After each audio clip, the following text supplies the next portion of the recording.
Welcome everyone to day 3 of our conference, Creating Warnings for All, Creating Effective Warnings for All. And at this stage, we are thinking, what should we do for next week's conference? But of course, you mentioned that to Karina, I'm sure you're trained in CPR before. And really, it's just been amazing to have Amanda Gallant and Karina Fairley who have so much energy, so much work, so much drive for this, as well as all our incredible technical staff. So please, let's give them a round of applause.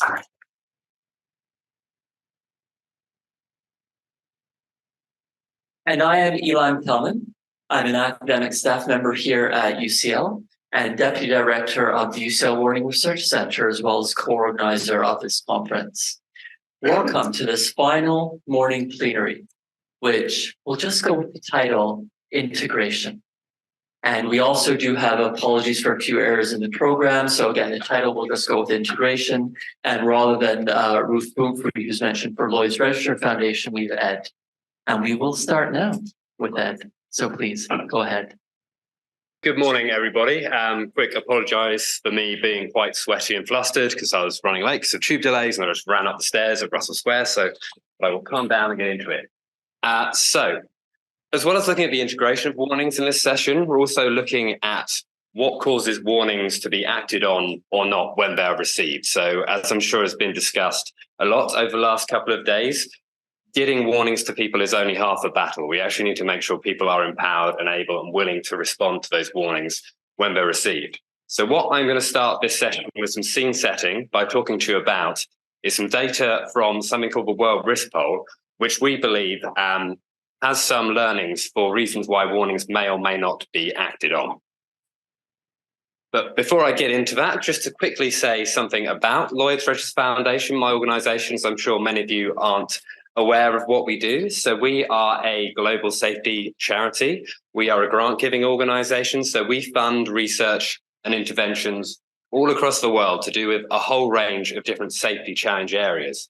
And this ranges from everything from safety at sea, safety of digital systems, autonomous vehicles, and so on, to two areas that really kind of speak to the climate resilience area and warning area that we're talking about today. And that's our safety of physical infrastructure challenge area, and also our public understanding of risk challenge area, which really cuts across all of these safety areas and has an implication for whether safety interventions and warning interventions are successful or not. So moving on to talk about the World Risk Poll. What is the World Risk Poll? So this is a huge global survey we run with our partners at Gallup every 2 years, looking at people's perceptions and experiences of what the biggest threats to safety in their daily life are. Now, in the last wave, which we ran the data collection in 2021, we interviewed 125,000 people, in 121 countries. So this is the biggest sort of survey of its type in the world. Now, within this survey, we look at both people's perceptions and experience of risk. We looked at a few specific safety areas, including people's perception of AI risk and data risk, violent harassment at work as well. But we also had this new module in 2021 where we looked at disaster resilience. So not just asking people about what they perceived as threats to their safety, but also how they felt about the resilience of themselves, their households, their communities, and their societies. So that's where the data comes from, which I'm going to talk to you about today. And just bear in mind, this survey is currently in the field again in 2023 to be published again next year when we finish analysing the data. So everything you see today, we'll be able to look at that longitudinally when we publish that data next year and see how things have changed. So these questions about resilience, we asked people across 4 different domains of resilience: the individual, the household, the community, and the society.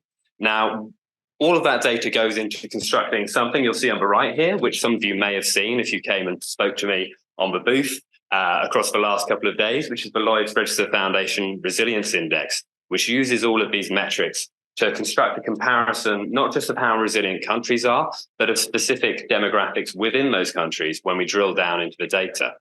Now, within each of these 4 domain areas, there are a number of questions where the data is relevant to factors which may determine whether warnings are acted on or not.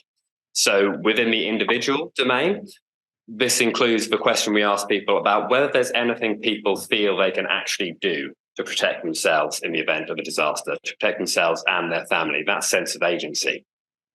Within the household domain, we ask people about household disaster planning. Do they actually have a plan in place that all members of their household know about to put into the action when a warning is received? There's not so much that's directly relevant to this in the community area, but just to give you an illustration of that, these are questions that sort of measure community cohesion and support. So asking people about how much they believe their neighbours care about them and their well-being, which kind of speaks to how likely people are to help each other out as first responders in a crisis. And then at the society level, again, things which are really relevant to warnings, such as whether people think their government cares about them and their well-being. So how much do they trust the authorities that are giving them this information? So if we move on to delve into, at a global level, some of the outcomes of this data, this is the responses to the question about how well people feel they can protect themselves and their family in the event of a disaster. And you can see that across all of these bars globally, it's about a 50-50 of people who feel that. But one really kind of interesting thing that we did see, one correlation, is how this correlates to people's access to the internet. And universally across all country income groups, people are more likely to say that they have that agency if they have internet access. So, in terms of thinking about warnings, extending internet access to people who don't have it is something that really is going to help to kill two birds with one stone. Not only does it give you the technological means to reach people with warnings, but it also increases their sense of agency in terms of acting on those warnings. If we look at the household disaster planning, this shows you the top countries for response to that question. Only 14 of 121 countries in the index this time around did a majority of people say that they had a household disaster plan in place. Now, this list here is all those countries where that response scored over 50%.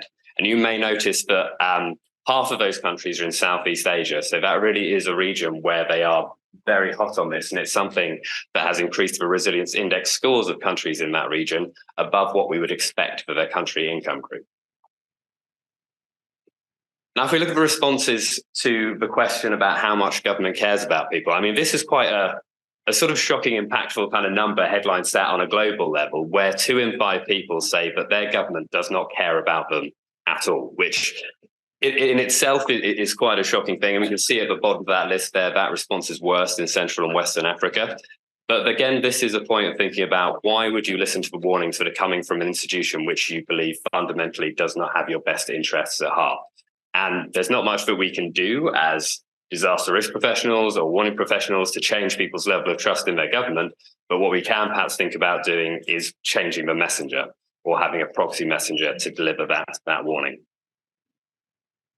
And I want this last slide of the data here, and this something isn't something that went directly into the index, but again, kind of very relevant in this context. We asked people what their most trusted sources of information were for information about imminent disasters. And you can see at the top level there that globally across all country income groups, local news media was the most trusted source. But also interesting to note down towards the bottom that in lower income countries, local religious leaders actually came up as a trusted source as well. So again, thinking about what are the community leaders, community proxies we can use as trusted messengers. So that's through the data. I just wanted to quickly flag here in terms of how do we kind of turn this data into action. We are making funding available for this, and this data is most powerful really when we combine it with other forms of data and we use it to inform responses and data collection at a local level. This is an example of one of the programs that we're funding to do this. And George is in the audience kind of here today, so I might ask him to kind of jump into the discussion a little bit later to talk about how we're turning this data into action to design multi-hazard early warning systems.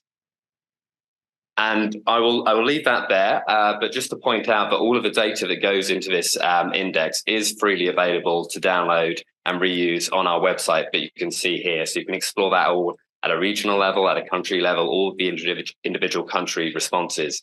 And again, there are opportunities to apply for funding to use this data for further research there as well. So I'll leave that there and pass back to Ilan. Thank you so much, Ed. That was absolutely wonderful and really exciting to see that overview to try and inform us, how do we get warnings to people? And again, thinking about the questions, both in the room and online, we welcome our online audience. Really, what do these data mean for you and for your job? But Ed, then I'm curious whether or not you think that these factors, or what factors are common, what factors are generic? What's this balance between personalization and transferability generalization?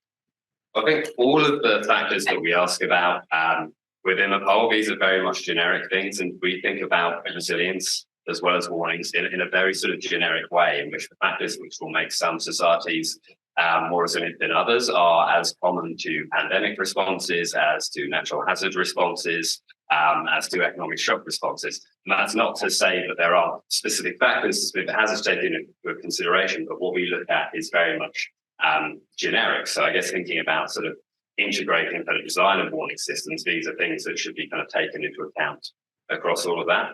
But I think it's also kind of worth thinking about when we put this survey together and this resilience module, we weren't thinking about early warning systems specifically, but it kind of occurred to us that yes, this is data that could be useful in this context, but it's maybe kind of a useful kind of thought experiment for both people in the panel and in the room, that if we had designed the questions in this resilience module specifically to inform the design of warning systems, what else might be asked, or what else might we ask differently? Fascinating. And do visit the Lloyds Register booth, which is just out there. They were giving away free books, so get them before they're all gone. Thank you again, Ed, and we'll hand over now to Monique. Good morning, everyone. My name is Monique Kuglitsch, and I am the Innovation Manager at Fraunhofer Heinrich Hertz Institute in Berlin, Germany. And I'm also chair of the ITU WMO UNEP focus group on AI for natural disaster management. Within the focus group, we're developing standards for the use of AI in DRR with a focus on detection, forecasting, and communication. And through supporting regulation and policy making, capacity sharing, as well as interoperability of AI tools, these standards can contribute to harmonization. So that's something that I'm going to talk about today. First of all, what are standards? Standards and recommendations refer to an instrument, such as a technical report, that gives guidelines for the use of a given technology. So it can be wireless communications, AI, autonomous networks, etc. International standards are created by a standard developing organization, an SDO. So some common ones that you might be familiar with are the International Organization for Standardization, ISO, or the International Telecommunication Union. Once a technical report is produced by our focus group at the ITU, for instance, it's then sent to the 180 member states to then be adopted as a standard. If such an instrument is created outside of an SDO, so for instance, UNESCO's recommendation on the ethics of AI, we call it an ad hoc standard. Standards are particularly important if a technology is undergoing rapid developments, such as AI, if adoption is lagging in some places, so there's a clear digital divide. If there are lots of different kinds of stakeholders that will be using the technology or interacting with it, if we hope to achieve interoperability, and also if there are high stakes. So for instance, if incorrect use of the technology could have health impacts. A focus group is a mechanism at the ITU that brings together experts and stakeholders to lay the groundwork for such standards. And they support the efforts of an associated ITU study group. So our study group, for instance, includes telecommunications for disaster relief, early warning, network resilience, and recovery in its mandate. A focus group gives a working environment where pre-standardization and standardization work can happen. And it has quite a bit of flexibility. So it can be rapidly established. It also has the freedom to choose its working methods, leadership, deliverables, all of these aspects.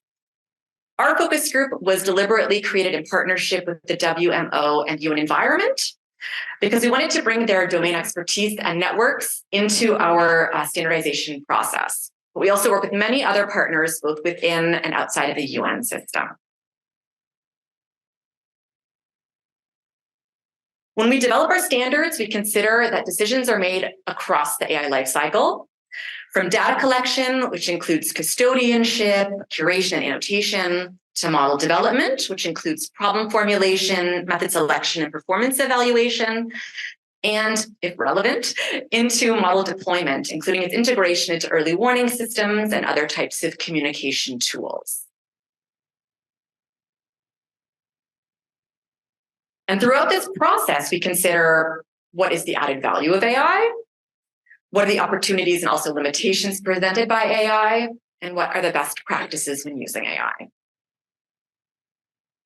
So just to give an example, the models that we train require a considerable volume of Earth observational data. Some challenges that we face when using either in situ or remotely sensed data relate to post-collection data quality and also transmission. So are there biases in the data, for instance? How do we get the data from the satellites to our ground station? Do we even want to do that? Do we want to train the model on the edge, for instance? So these are all sorts of things that we think about within the focus group. To explore these topics, the focus group has a multi-tiered structure. The topic groups, which are shown in these light gray tiles, represent clusters of use cases. So we have 27 use cases that we're looking at in great detail. These represent examples of how AI has been used for a specific application and a specific type of natural hazard. To align with the steps in the AI lifecycle that was shown earlier, you'll see we have 3 working groups that are highlighted in color. The working group on data, which is looking at those data-related considerations. The working group on modeling, that again is looking at those relative questions. And then the working group on communications, that's looking at how we can integrate AI into communications tools. They digest the information provided by the topic groups, survey the body of literature, and connect with experts to derive recommendations and best practices. And in addition, we have a working group that produced a roadmap. This is a database of ongoing or completed standardization work. It enabled us to make a gap analysis of where standards need to be created and also helped us to avoid duplication of efforts. We also have a working group that's producing educational materials to support capacity sharing. We have a work stream that produced a glossary. This was actually the first deliverable that we produced. We realized quite early on that having such an interdisciplinary group meant that a lot of us used the same words to mean very different things, and we needed to make sure that we all spoke the same language. And then finally, we have a work stream that produced an AI-based tool that can be used to find relevant literature and online tools for anyone who might want to use AI in their DRR work. Overseeing this operation, I'm very fortunate to have a wonderful group of colleagues. Dr. Schoplacki is a climate and extremes expert at the University of Gießen in Germany. Professor Luderbacher is the chief scientist and also director of science and innovation at the WMO. Dr. Thumaru Kudi is the director of the coordination office at the G20 Global Initiative on Reducing Land Degradation and Enhancing Conservation of Terrestrial Habitats at UNCCD. Mr. Srinivas Giganti is from the Department of Telecommunications in India. Dr. Babamaji is from the National Space Research and Development Agency of Nigeria and also has an affiliation at the African Union in their AFSTAC DRR group and at the UNDRR graph. And finally, Ms. Yanshuan Wang is from China Telecom in China. We've been operational for the last 2.5 years, and in that time, we've already been able to make progress on our goals. We finished our first technical report. This is the technical report that was produced by the working group on communications. The other 2 on data and modeling are just being fine-tuned at this point. They're already written. The glossary and roadmap are also complete. So all 3 of those documents that are finished have already been submitted to our parent study group. In other words, the member states to be evaluated. We've also published 3 scientific articles. As you can see, just 2 weeks ago, our most recent paper was accepted. And we also have 5 papers that are in the pipeline. Our NLP-based online tool that I mentioned earlier is operational. We've also had 2 hackathons, one that was focused on engaging with experts in Europe and one that was focused on engaging with experts in Africa. And we had a hands-on training session with government employees in Kerala, India. Finally, something that I found really interesting are the workshops that we've held. We've had 5 workshops thus far, averaging 430 participants.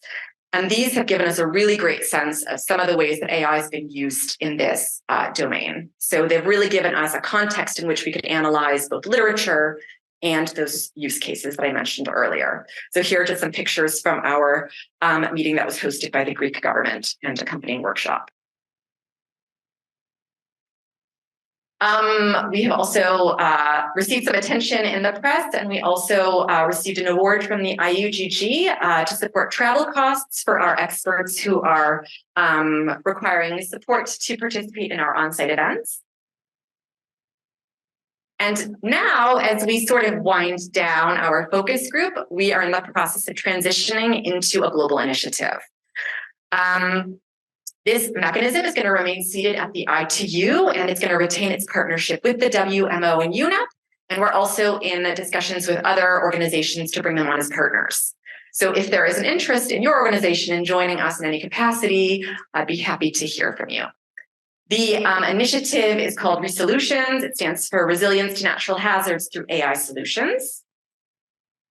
And its objectives are essentially fourfold. So as we're still going to be at the ITU standardization branch, we are certainly going to be considering our standardization work, updating our existing standards, filling the gaps in those standards, and looking for where new fundamental research in AI is needed. We are also going to continue doing education and capacity sharing.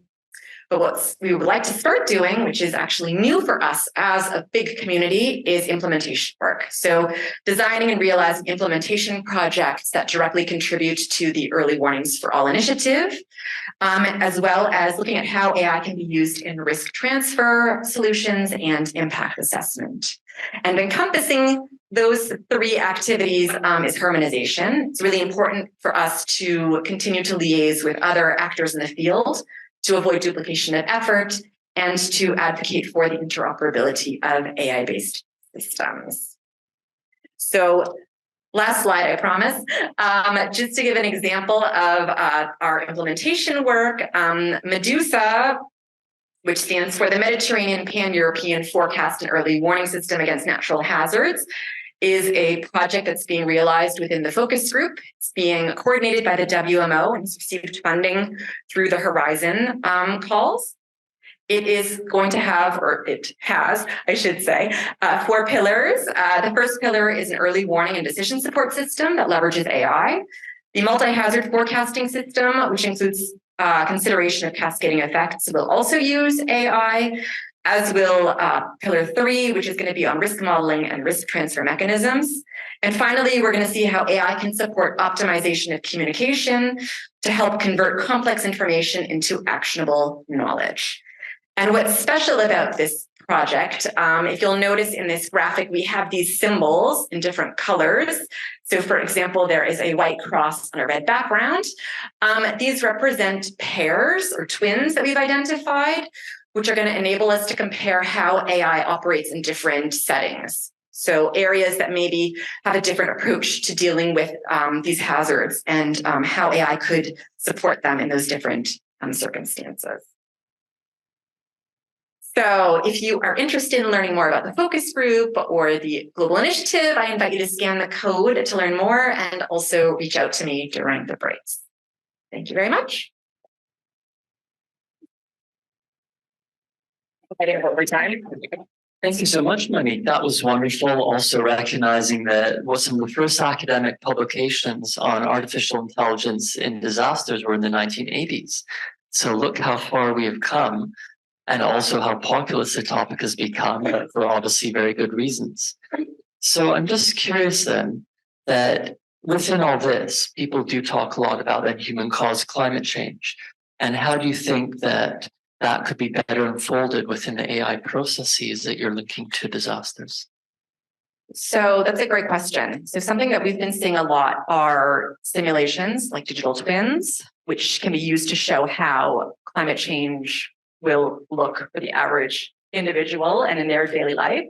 They're happening both on a global scale, such as the Destiny project at the EU, but also on more local scales. So we've had projects from Telefonica. Also, One Concern has a digital twin showing how hazards can impact the city, for instance. Okay. That's very helpful. And actually, my colleague Simon, who is in the panel this afternoon, but will be joining remotely because he's ill, those are all the words he uses. Okay. He is our expert within the Institute for Risk and Disaster Reduction. So hopefully he's online, and then perhaps I can connect you to. I'm actually going to be on the panel with him later. Okay, that's perfect. So you will get connected. Yeah. That's super wonderful. Thank you so much again, Monique, and over to Andrea.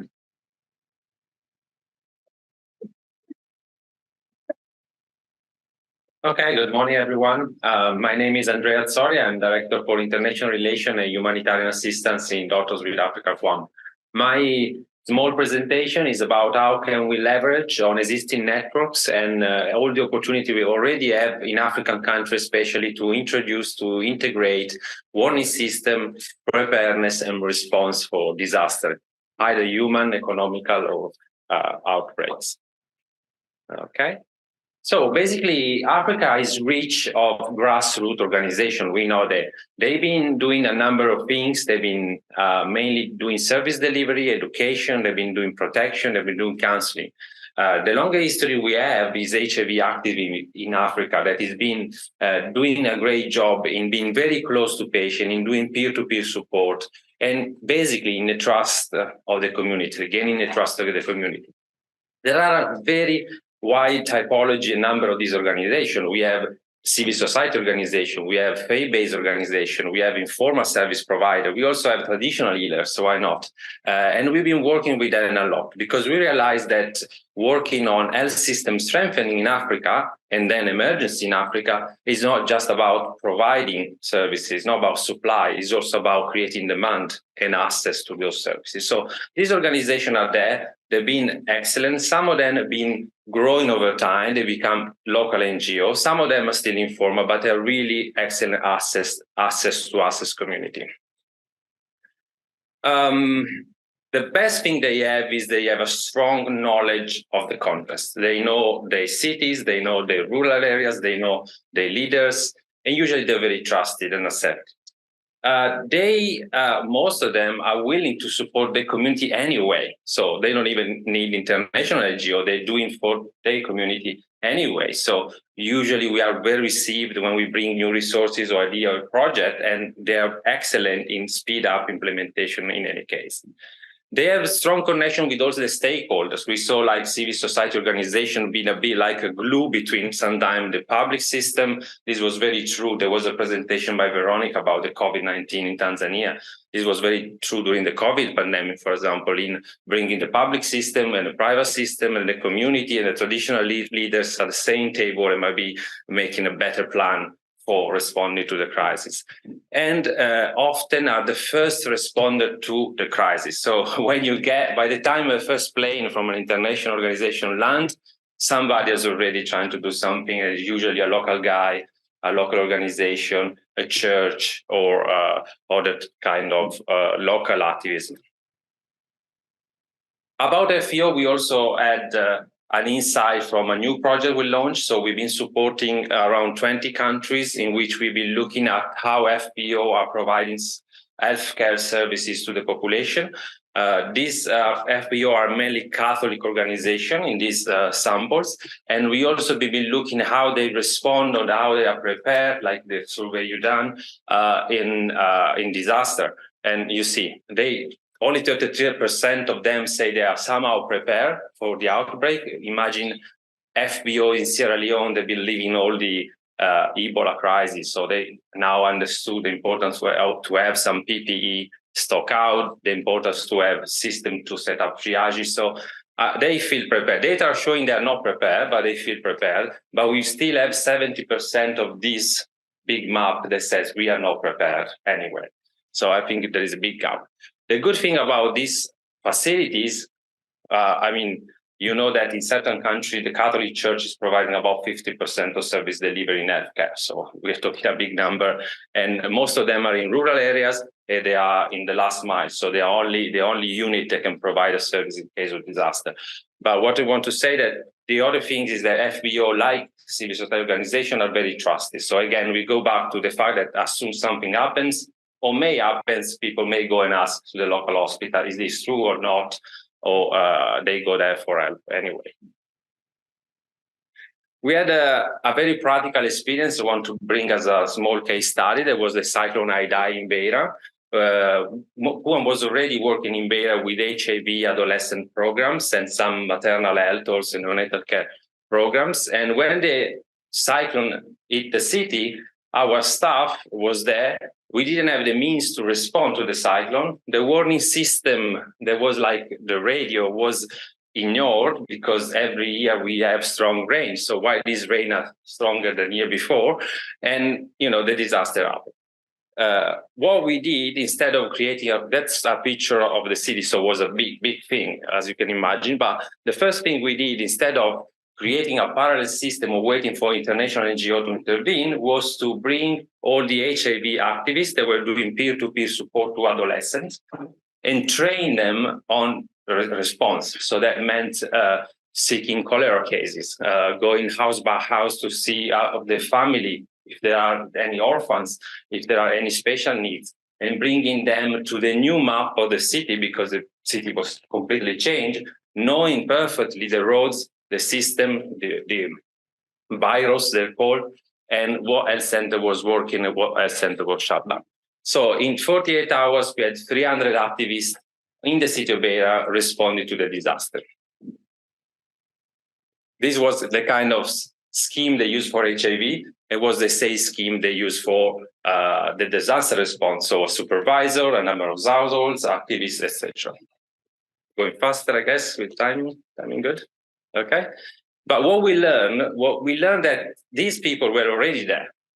They were doing other activity than warning system and disaster management, but they were a huge asset for the future. So what we are learning is that there is an opportunity there to train these people on warning system, to train them on stocking out basic supply for the next cycle, or to be more prompt in case of outbreaks, for example, understanding the basic science of difference between a cholera or malaria, or maybe an hemorrhagic fever. So what we think it will be good to do is to map in those countries these FBO networks. FBO networks typically owns infrastructure. So they're quite an asset also in terms of the infrastructure they own. They have hospital, health centers, schools, etc. And civil society organizations are the one house by house. And sometimes they work together, sometimes they're not. But I think they both together represent a really good asset. But we should invest more on what? For example, on preparedness, and preparedness means regular training. So these people that be working on the cyclone Idai, now every year or maybe every 2 years, they should receive like a training and a drill. So we know that we'll be ready for the future. We can do pre-positioning of material, and all the discussion we've done during those panels, maybe starting to link them between, in the case of Mozambique, is a public system, is a formal system. The warning system is there is an entity that is like the civil protection in Italy, and link them in order that they are trusted, that they can bring a stronger message to family that maybe is heard and not like 2 or 3 years ago, we know totally. So this is a thank you, but the sum of it is that look at your people on the ground. There are lots of opportunity of integrating system. Is economical viable? So it's much better than sending like 300 volunteers from another region to the staff. And is fast because they're already there. They know the people, they know the community. So I think that's the key message in terms of integrating staff with the local reality. Thank you. Mille grazie, Andrea. That was absolutely fascinating and really helped to show from the global right down to local what it means to be operational with respect to receiving that warning information and then dealing with some of the issues. I'm curious, given the high localization of what you presented, how transferable or generalizable do you think it is? Yeah, I think localization is still a big word. I more like partnership because the localization need the local capacity to absorb technology, to absorb training packages, drill, or whatever they need, or IT and tools. And I don't think it's there yet in many countries. We're talking countries like South Sudan or Central African Republic. Mozambique is still far ahead, but we do have really fragile country and fragile civil society sometimes. So really what I think in localization is how can we link, academia, CUAMM as an NGO, and local organizations. And if we work together, I think it makes sense. And I think with time, the local level will be growing and will be accessing more technology, more IT, and more tools. Otherwise, the risk is that you give something that is they are not able to use it, or maybe over time it become too costly to use it, because we also have to think that the civil society organization and FBOs often rely on FBOs on providence and civil societies on maybe donation or local little help. So I think we have to be careful in keeping the partnership at the center and all the actors together on a maybe common agenda, also including, and this is a good thing to remember, also including the local ministry and the local government, because civil society organization and FBO are bounded to work inside not the public system, but the public agreements in the public framework and laws. Thank you so much again, Andrea. So we'll now move on to a bit of a conversation with Ben. We'll really start. So Ben, who are you? What do you do? Why are you here? Thanks, Ilan. Good morning, everyone. Great to be here. Good to see you. So I'm Ben. I'm head of secretariat with REAP, which is the Risk Informed Early Action Partnership. We have a booth just outside, so you can come and find out more information. But essentially, it's a partnership that tries to bring together government, civil society, private sector, international organizations to really scale up early warning that leads to early action. How can we anticipate and take preemptive action ahead of hazards? Given the acronym REAP, do you often discuss in disasters you are the Grim Reaper? It has been referenced once or twice. And within this, trying to be very all-encompassing, or sort of the current buzzword of holistic, why do you think that when we are using this theme of integrated warnings in space, integrated warnings across time, why is REAP needed? What does it bring, which perhaps was not there before? Yeah, thanks, Ilan. So, I mean, what I've heard over the last 2 days is that there are so many different actors required along this whole value chain of early warning into early action on the ground at community level, as Andrea was just talking about. And therefore, we have to be able to situate ourselves, how do these different elements come together? How do we use the technology? How do we use the science, but also the local capacity and capability? Where do the legal frameworks come in, the national policies? So I guess the intention of REAP is to try and provide a platform, provide a space where we can bring those different actors together. We see our function as threefold, really. One is convening when there are specific issues that we want to make progress on. There are common challenges. How can we convene the right people to have those conversations and identify next steps? How can we connect those different stakeholders across these different communities and groups? But also, how can we sentimate? What do we hear from these different communities? What are the blockages, the issues, and what do we need to take collective action on? And therefore, there's a sentimental goal as well. Which is wonderful work, and it really is that P word you use. You're a partnership, and you need partners. So whether you want to invite more partners or sort of how to get involved in the kind of way that Monique also said, join us, be part of us. What do you need from us to break down the silos? You're doing the work. You have the booth, you're supporting this conference, you're inviting people. What should we be doing for you?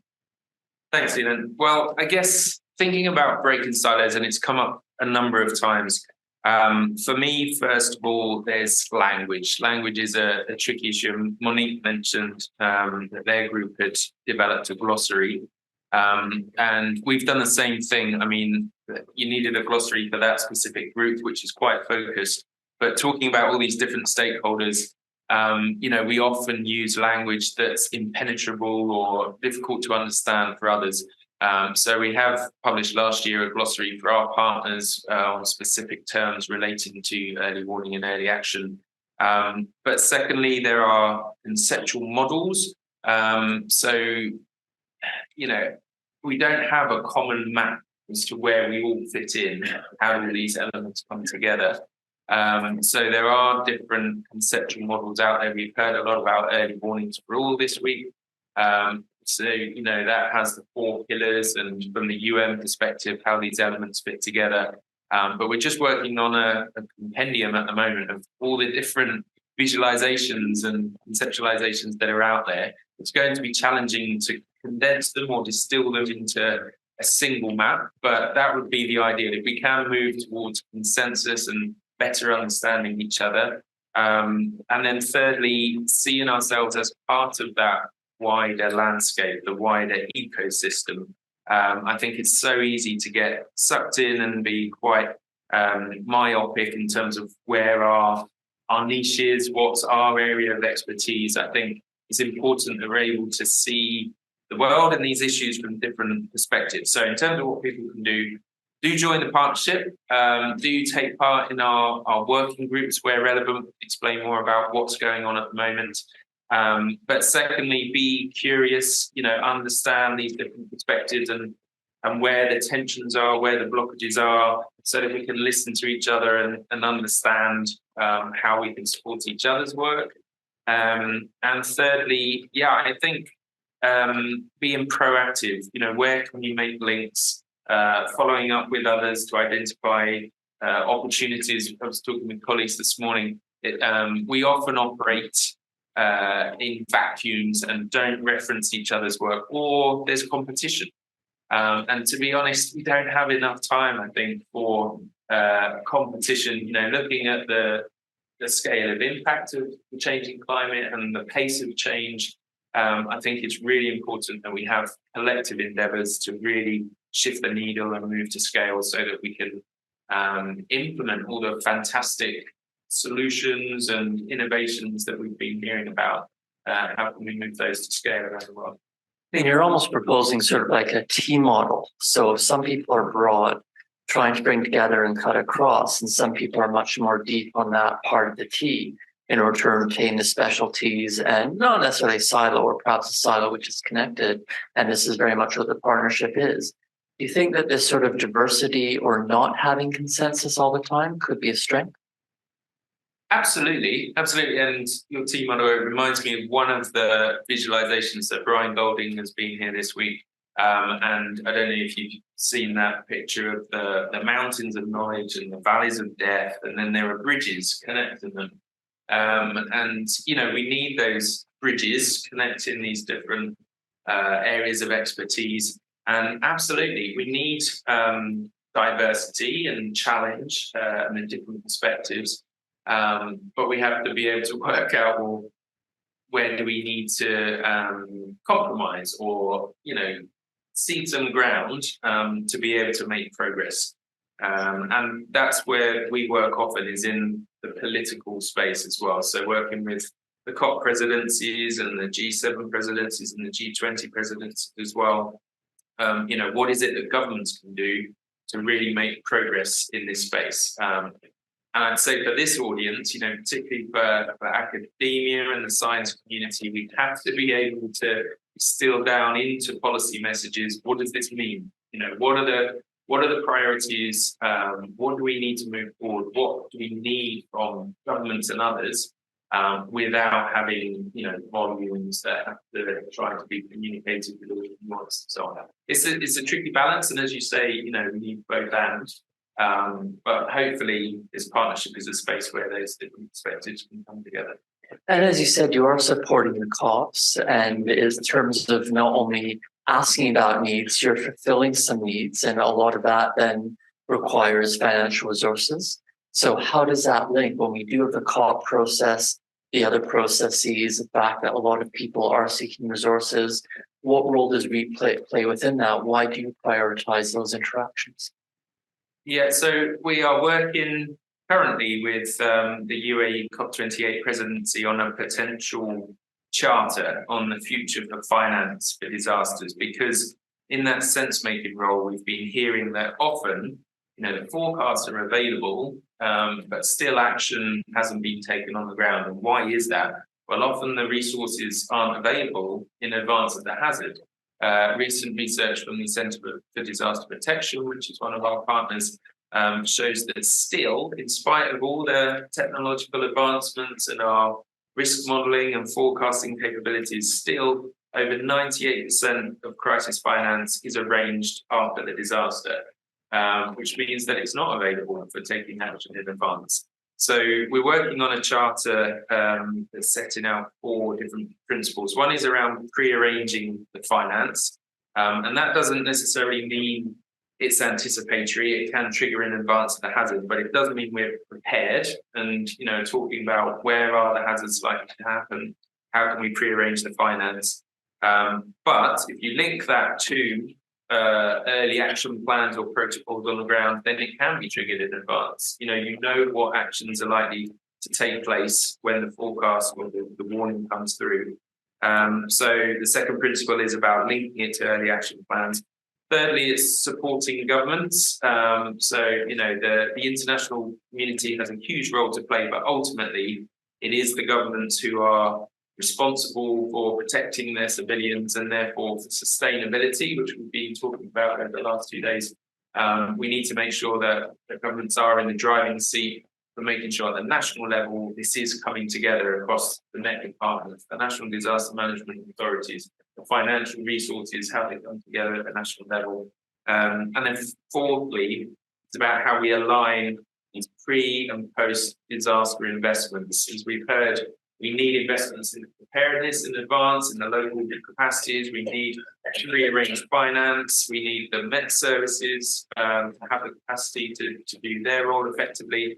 And often it's a mosaic of financial investments from different types of actor. And to be honest, mosaic is probably a bit generous. It's more like a mishmash or a hodgepodge or a mess. So how can we get better alignment between those different investments from the different actors so they're actually all pulling in the same direction? That's wonderful. Please thank Ben.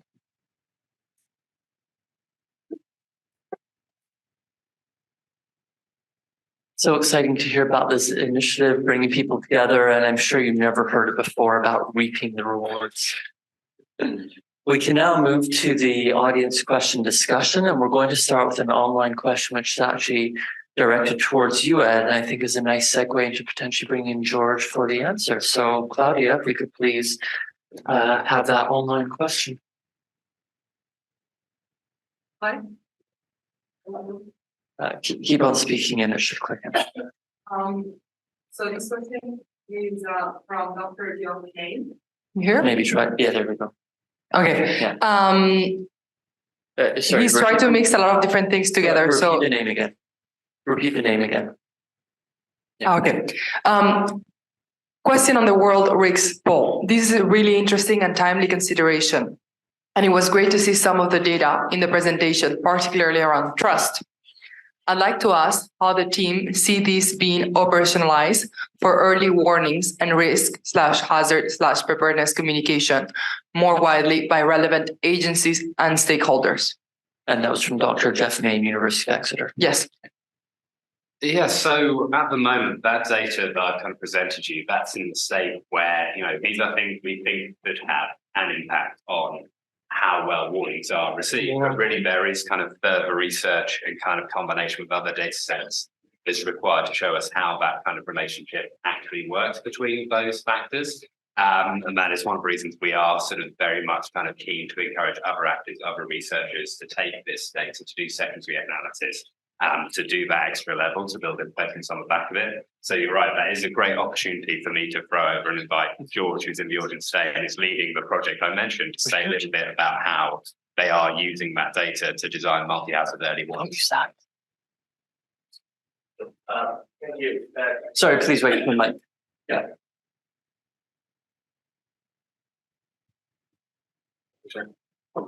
Okay, does that work? Yeah, it works. Thank you, Ed, for the question. So, yes, so we, together with Dr. Julie Pescaroli, Dr. Sarah Dryhurst from UCL and the International Coalition for Sustainable Infrastructure, we have embarked on a project funded by Lloyds Register Foundation to try to operationalize the World Risk Poll and in an effort to improve early warning systems. One of the fundamental questions we're trying to answer is how do people choose where they go for information when it comes to disaster? So to do that, we're using data from the World Risk Poll. We're aggregating that with other data sets, and we're trying to figure out which factors socioeconomic and other, may be affecting the choice of information. Trust in government would certainly be one of the parameters that Ed pointed out, not least because most warnings come from government authorities, and one would naturally tend to not take these warnings seriously if they don't trust the authority that's providing them. However, what we particularly like about the risk poll is essentially Ed's third slide, if memory serves. So it's horizontal. It covers a lot of countries. It allows us to do a case by case or country by country analysis, and it bears the credibility of none other than Gallup.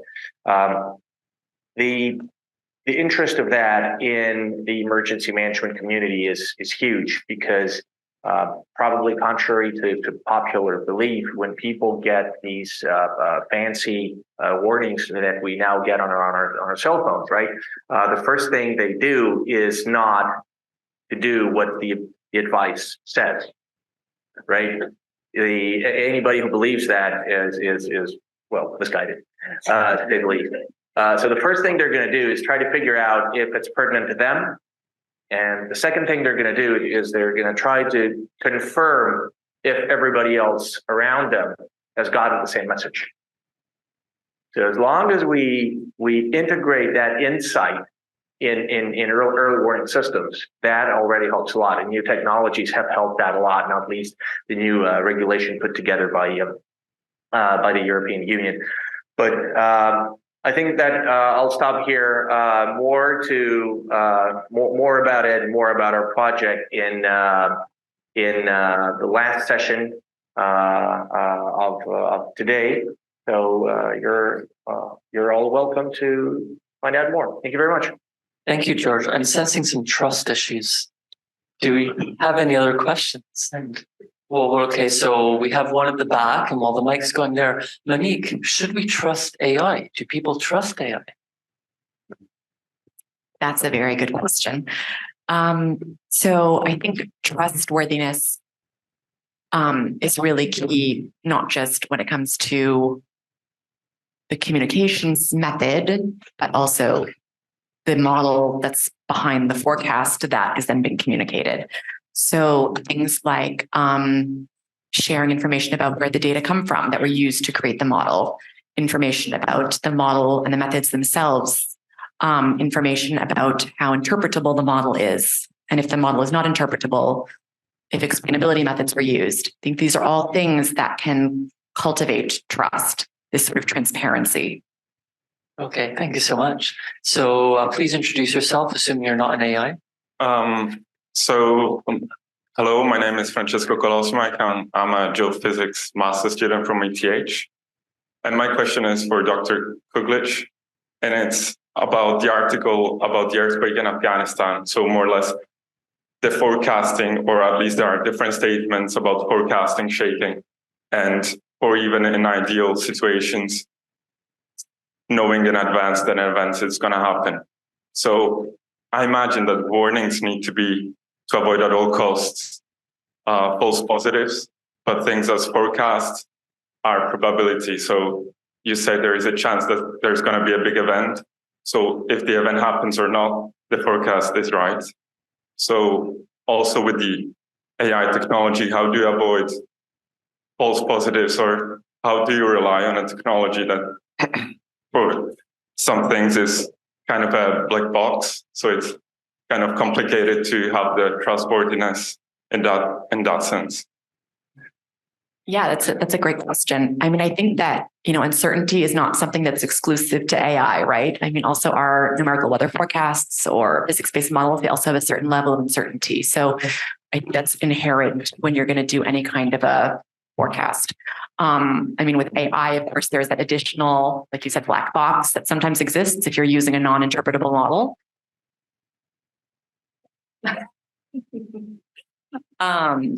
So again, in this case, I think things like, XAI can give insight into why a model is giving a certain output.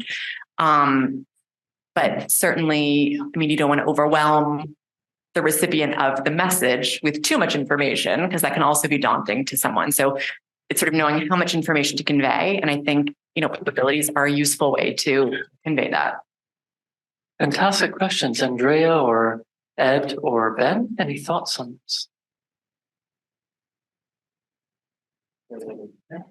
Just to add about the messaging, I think also I would say the vehicle is very important. So you can have perfect forecast with a lot of data, but then the message comes via the public radio that is not trusted by the population. So there's nothing wrong with the message, but the vehicle is not trusted.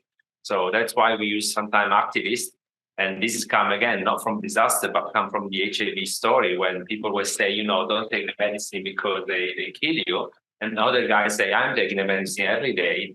Look at me, I'm gaining weight and feeling well. And the same thing is with heavy rain or forecast about hemorrhagic fever coming.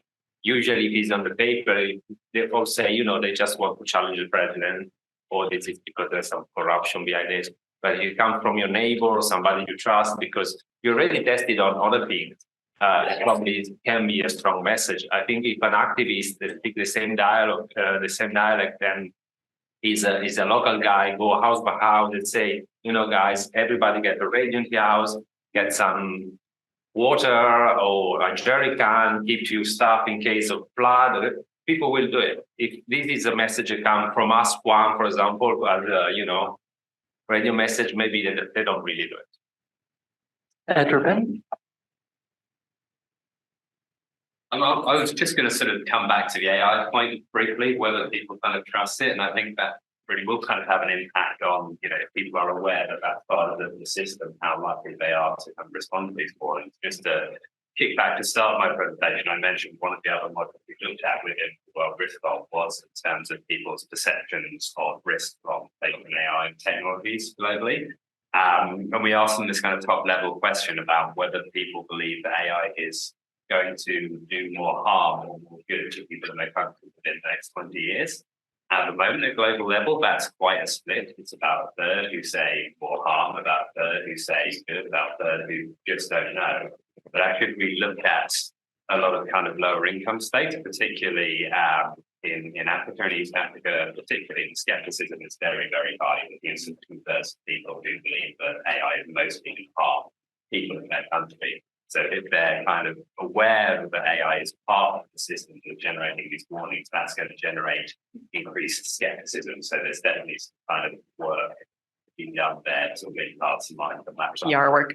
But actually, just to build on, because you're a geophysicist, so you might actually be familiar with this. There was this study that happened a couple of years ago in Haiti with these raspberry shakes. I don't know if you heard about this, where they were distributed to members of the community, to households, to integrate families into the seismic monitoring process. And they found that not only did this boost the seismic monitoring system in Haiti, but it also integrated or gave a piece of, what's the word that someone, a really good word for it, a sense of agency, thank you. A sense of agency to individuals, because they had the feeling they were also part of this system and they could then become more trustworthy, or they could get more trust in the system because they knew how it was functioning. So I think integrating communities and individuals in the process is also a really great way for them to see how the system works, where the data are coming from, how they're used then to detect an event.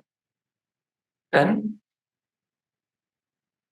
Maybe just to add, from conversations over the last 2 days, really, I've heard it a number of times how, there's no single channel. We need to use different methods of reaching different communities and different people. But if those methods and messages reinforce each other, then we have more chance of people taking action. So, AI is an important piece looking forward to generating the information, but also reaching people. But we need all these different channels and they need to be able to reinforce each other. There's no single solution, I think. So it's about all of them working in concert. Bob Goldhammer with the International Association of Emergency Managers. I have a question, but real quickly, Ben, a phrase that we use in the United States among some of the emergency managers is layers save lives. Rather than relying on one source, if you have multiple sources, multiple layers, one of them is going to work. Hopefully, bottom line is we save lives. Now, to my question, you mentioned 98% of funding comes about post-disaster. And that caught my attention because I've heard that before. And this question is really for you or Ed specifically. In the United States, over the last several decades, we've seen the pre-disaster mitigation activity funding go up and down and up and down and up and down. So I was wondering, Ed, do you have any statistics in your poll as far as how that process is going in other countries? Which ones are doing better? Which ones are doing worse as far as the mitigation activities to try to lessen the potential for the impacts of an event to hopefully avoid the disasters? In terms of the funding specifically, no. I guess what we sort of do have is within that sort of societal suite of questions, some of the other things we ask people about are about their level of satisfaction with various forms of infrastructure, which are relevant to disaster preparation. So we ask people about their satisfaction, not just with government institutions, but also with their healthcare infrastructure, with their kind of transport infrastructure, with some telecommunications infrastructure.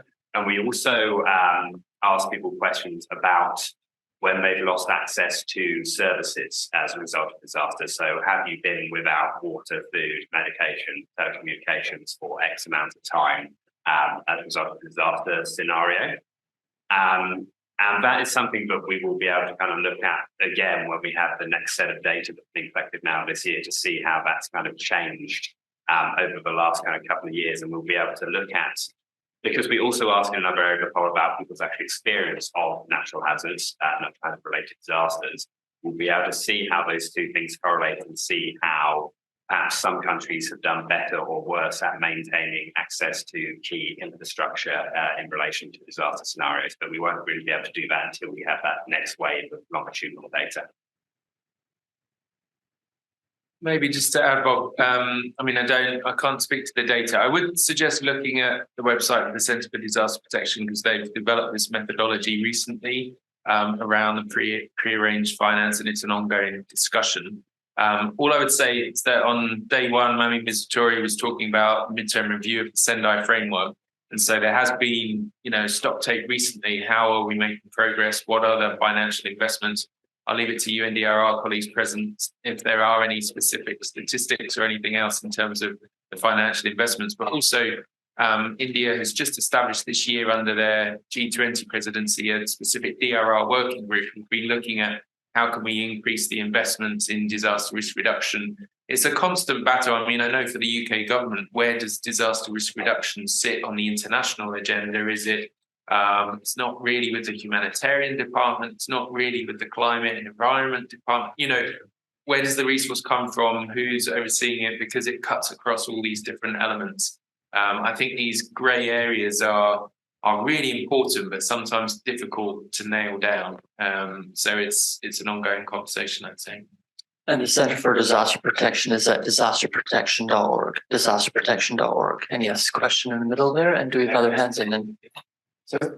Please go ahead. So we'll go for 1, 2, and then that will come to the end. Thank you. In CUAMM, sometimes we joke because we agree that 90% of the resources come after the disaster because early warning and preparedness is not making good news on the paper.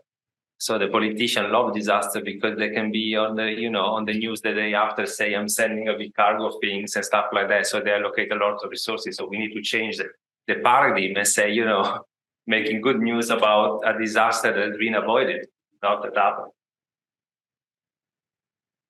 Thanks. So my name is Andrea. I'm a freelance geologist. Question is mainly for them. Last year I went to the global platform meeting in Bali, and some of my first experiences were a big meeting in general, and I was kind of depressed in the way in my perception, I saw a lot of behaviour in performance. People talking to their own experts and not necessarily looking very well, and not not figuring out how to work with it.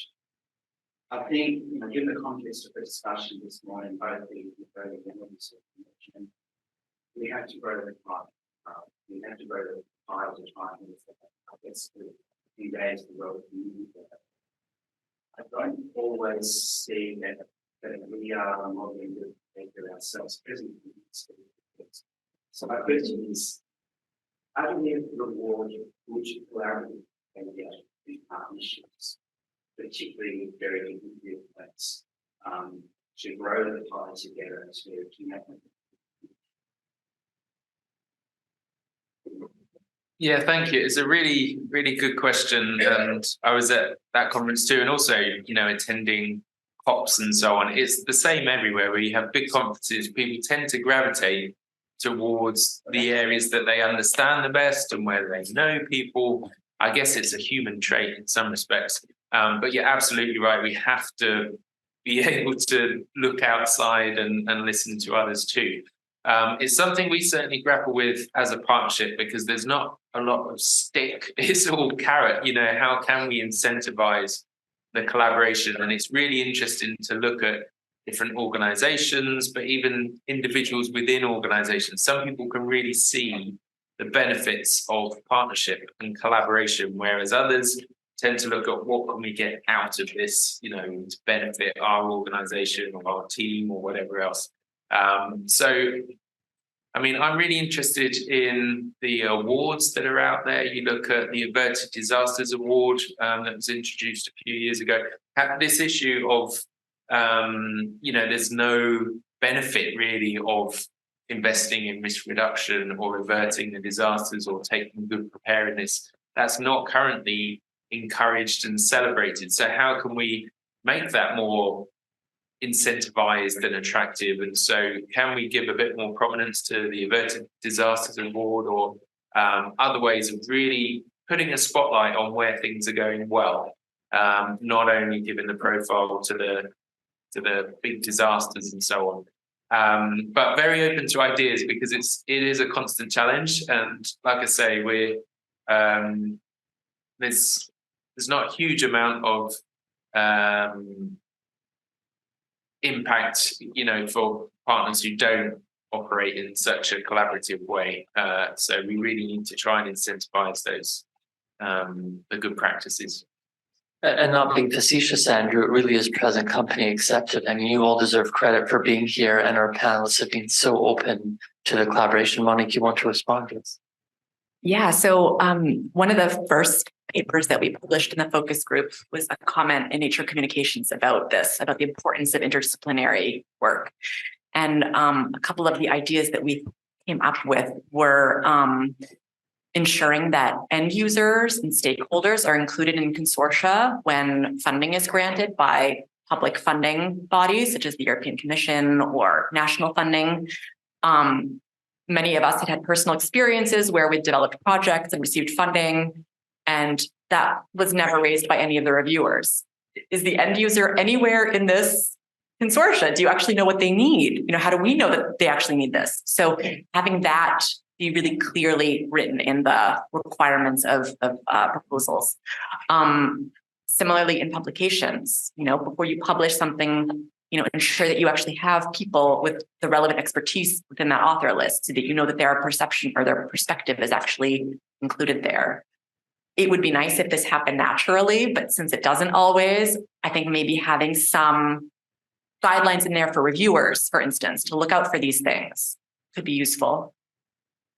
Final question. Thanks. Good morning, everyone. My name is Malcolm Spence. I'm from the Global Innovation Fund. And my question, I think, sorry, is for you again, Ben. Maybe I'll begin to hear Andrea's view as well.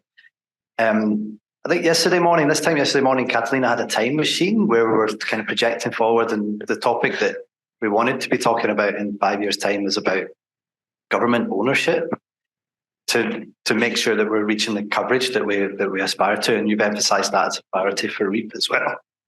Excuse me. But I wanted to get your views on how do we get there? So I guess I'm struggling to reconcile that imperative with perhaps some of the comments that John made about the capacities within the government agencies that they're supporting through CRUISE. And then a lot of the good examples that we're seeing the example from Andrea and say the START network and Daraja are originating within civil society. And it was quite interesting yesterday in the exercise that the Commons was a saviour when the state was kind of dismantled or thrown out by a hazard. So I'm trying to get my head around how do we get state to take the ownership? What can emerge from your hotspots that can influence them? Or is that the right question? If that readiness is not there, what are the scalable civil society models that you're most excited about that we should be looking at? Thank you. Perhaps one bullet point or takeaway from each of you. Sure. It's a great question, and I think ultimately, we need to be looking at those national models. So I come from a Red Cross background. So, 192 national Red Cross Red Crescent societies. So the long-term aim is to build capacity in each country so that there is that capacity to prepare for, respond to disasters going forward. But it is a long-term endeavour. We're not going to change it overnight. And in any case, even for really high capacity national Red Cross Red Crescent societies, in extreme events, there will always be a need for solidarity and for different national societies to support each other. So I don't think it's ever a case of we'll expect everyone to be working on their own capacity. Eventually, there will always need to be the international solidarity mechanisms. But the aim has to be to keep, transferring the resource, the power, the knowledge, and so on, so that we can progress on that journey. And the exact same is from the government side. The international community can't absorb all the resource and expect governments to somehow develop capacity and so on. There has to be that intention to do ourselves out of the job as the international community. Otherwise, it's never going to shift. But like I say, it's not one or the other. You need strong government, strong private sector, strong civil society to have that, environment at a national level. All of the elements have to be there. That's a long-term endeavour. So in the meantime, we need to keep supporting in particularly in the most vulnerable contexts, the fragile, conflict-affected places. That's where the resources need to prioritise to develop that capacity in the long term. But yeah, very interested to hear what all the different partners can contribute so that we move swiftly on that journey forward. Ed, a bullet point apart from troops running on time. My comment is going to turn into a shameless plug for another research paper, because this question and the previous discussion about financing really kind of got me thinking about this wider point about accountability, and particularly from the view of public perception. Who does the public hold accountable for failures in disaster preparedness, and how does that kind of translate into what different actors are actually kind of doing because of that accountability or lack thereof? So, for example, touching back on this question about the data I mentioned about people's lack of or loss of access to critical infrastructure services in a disaster scenario, we have a new paper coming out on the 12th of October where we've analysed that against people's perceptions of the preparedness of various institutions to deal with a disaster. And it's interesting that we see when we ask people about local government and national government, we get different responses. People who've lost access to critical infrastructure because of disasters, they blame local government at a global level. Responses that they seem to kind of have their views of local government preparedness for disaster much more negatively affected by those experiences than their perception of national government preparedness. The national government preparedness doesn't seem to change. So sort of touching on what Andrea was saying about the kind of PR opportunities for politicians around this, it seems that local governments are suffering the effects of these things, not being prepared, not being responsible, yet national politicians are being able to kind of swoop in and claim credit then for a response. So it's interesting that public perception operates in that way, but the next question then is what do we do about that, and actually how do we get those actors sort of working together more effectively to ensure that that situation doesn't happen? Lauren, I'll invite you to set up while we go to Andrea for a summary. No, I think this government ownership question is really good, but is that really the priority, or it should be like local community or citizen ownership in disaster preparedness? Because what we see, and I'm only talking about Africa, which I'm more expert on our continent, is that there is also a fracture between what is the national government and all the subnational entities that the government has. So if you look at the cyclone in Beira, people will not ask in Maputo, the capital city, to respond. They will ask the local government, that probably is the local party, etc. That is, by the way, fighting with the Maputo party. So you also have that. In my last mission in Tigray, that was so evident. I mean, you have a federal government that fights against a regional government. So what kind of national disaster plan you need that? You really need, we go back to localization in terms that if we invest in government, we should make sure that they are representing the country and are not sitting in the capital city and they make guidelines that are in a shell. But you have to engage with the subnational levels that can. And the subnational level should have the map of the local actors. It doesn't matter if they are nuns on a missionary hospital, or if they are civil society, or they are HIV activists, or they are political activists.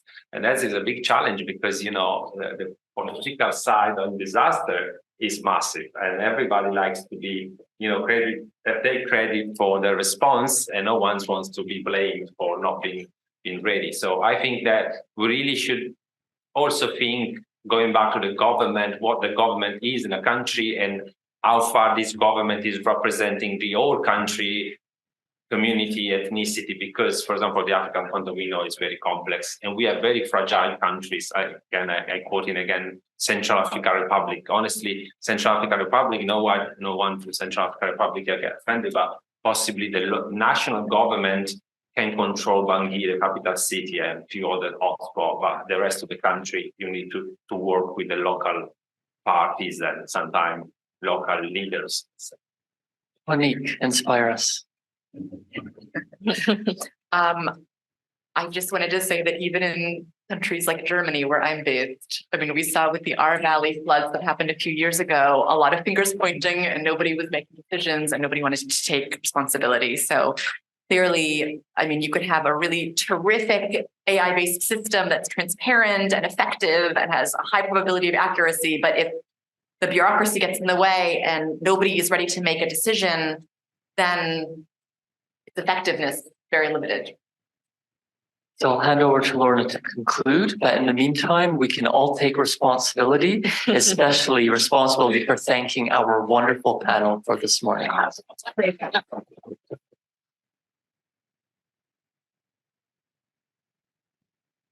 Okay, so I have put the 3 different talks on the top, and then the discussion here on this in red, and then some of the discussion points in the end. And then some of the points of the discussion on the right.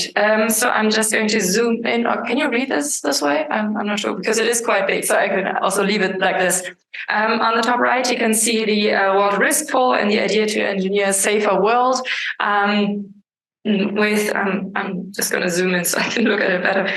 So people in the role of the internet, where people can actually look up information, which then increases the feeling of agency, but also the question of who communicates these warnings, and which might be something to think about. Then in the middle, the talk on the development of standards and the work with AI, detection and monitoring, these 27 use cases, literature research, but also all the activities you've been engaged with with reports, papers, roadmaps, workshops, hackathons, and Medusa. Then on the right side, you talked about that there are many grassroots initiatives and the local knowledge, like sense of belonging, connections, people who are trusted, but also like at this gap in preparation, but the importance overall to work with these local networks because they're just very fast and effective. Then on the bottom, there's the idea to create this platform with different aspects to connect partners and break down silos with these bridges crossing over these very steep mountains, but also the notion that we don't have time for competition in this critical time. And then here's some aspects from the discussion that some people might not trust the warnings, which has been said before, also showing people how the system actually works. The idea who's held accountable, not like, in case if there's a disaster, also celebrate the diverted disasters, and the idea to have international solidarity for for success.